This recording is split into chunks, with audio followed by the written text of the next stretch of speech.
Alex Zanardi è stato trasferito all'ospedale di Padova con una nota stringata all'ospedale San Raffaele, dove il campione di handbike era ricoverato dallo scorso 24 luglio, informa del trasferimento nel Policlinico Euganeo. Il paziente, spiegano dall'ospedale milanese, ha raggiunto una condizione fisica e neurologica di generale stabilità che ha consentito il trasferimento ad un'altra struttura ospedaliera dotata di tutte le specialità cliniche necessarie e il conseguente avvicinamento al domicilio familiare.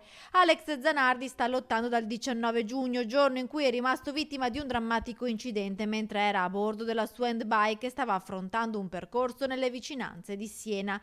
Dopo i primi 2 ricoveri era stato necessario trasferirlo a San Raffaele, dove era arrivato in condizioni di grave instabilità neurologica.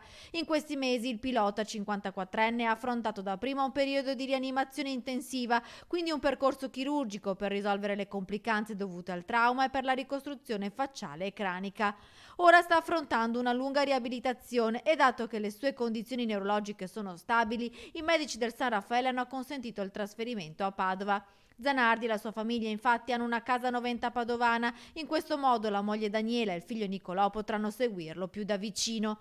Padova è molto legata al pilota e lo stesso sindaco Sergio Giordani ha accolto con emozione la notizia del trasferimento all'azienda ospedaliera. Un grande augurio al nostro campione Alex Zanardi, scrive Giordani sui social, e un abbraccio alla sua famiglia. Qui ci sono medici che sapranno prendersi cura di lui al meglio, gli stiamo vicini e come sempre facciamo il tifo per lui.